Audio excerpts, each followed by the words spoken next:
સાબરકાંઠા જિલ્લાના યાત્રાધામ ખેડબ્રહ્મા ખાતે રેલવે સ્ટેશનનું નવીનીકરણ થયા બાદ પશ્ચિમ રેલવેના જનરલ મેનેજર ખેડબ્રહ્મા રેલવે સ્ટેશનને નિરીક્ષણ માટે આવ્યા હતા. પશ્ચિમ રેલવેના general manager Khedbrahma railway station પર આવી પહોંચીને તિરંગાને સલામી આપી હતી. રેલવે પોલીસ ફોર્સ સાથે તિરંગા યાત્રામાં જોડાયા હતા. ત્યારબાદ ખેડબ્રહ્માથી હડાદ નવી રેલવે લાઇન ચાલુ કરવા માટે સાબરકાંઠા અને બનાસકાંઠા જિલ્લાના કલેક્ટર સાથે ધરોઈ ડેમ પર મીટિંગ માટે રવાના થયા હતા. ખેડબ્રહ્મા વેપારી મંડળના પ્રમુખ વિજય ચાવલા અને અન્ય વેપારીઓએ બપોરની ટ્રેન ચાલુ કરાવવાની રજૂઆત કરી હતી.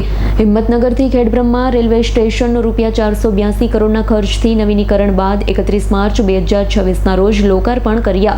પ્રથમવાર મુંબઈ સ્થિત પશ્ચિમ રેલવેના જનરલ મેનેજર શ્રી રામાશ્રેય પાંડેએ ખેડબ્રહ્મા રેલવે સ્ટેશનના નિરીક્ષણ દરમિયાન ઉપસ્થિત ખેડબ્રહ્માના વેપારી મહામંડળ તથા નાગરિકોને જણાવ્યું કે પશ્ચિમ રેલવેનું આ છેલ્લું સ્ટેશન છે. તેને અંબાજી સુધી લંબાવવા માટે હડાદ રેલવે લાઇન માટે પ્રક્રિયા ઝડપથી ચાલુ છે તેવું કહેતા જનરલ મેનેજર વધુમાં ભારપૂર્વક જણાવ્યું કે મુંબઈથી ખેડબ્રહ્માની ટ્રેન ચાલુ કરવાની માંગણી આવી છે.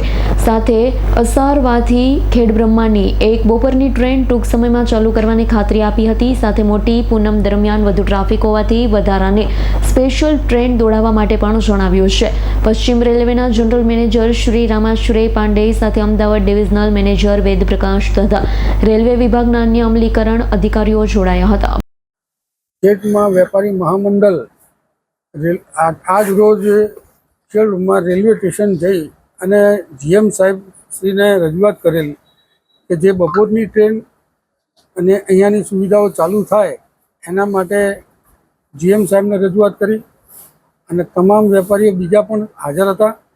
એ લોકોએ પણ એમના જોડે પણ એ રીતે રજૂઆત કરી અને એમને ખાતરી આપી છે કે હવે બપોરની ટ્રેન અમે અવશ્ય ચાલુ કરાવીશું.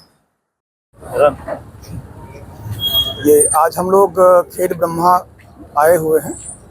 यहाँ पर ये हमारे पश्चिम रेलवे का वर्तमान में आखिरी स्टेशन है और यहाँ से अंबाजी जोड़ने का काम भी FLS चल रहा है जो हमारी नॉर्थ वेस्टर्न रेलवे कर रही है, उसका भी रिव्यू करेंगे. बस यहाँ पर आकर के जनप्रतिनिधियों से जो मुलाकात हुई है उनकी डिमांड है कि यहाँ पर आने के लिए ज़्यादा ट्रेन होनी चाहिए.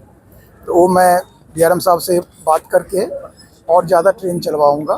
और जहाँ पर जो मुख्य आयोजन होते हैं जैसे पूनम के दिन होता है उस दिन बहुत लोग आते हैं, तो उनके लिए हम पहले से प्लान करके अधिक स्पेशल ट्रेन चलाएंगे, उसकी व्यवस्था करेंगे.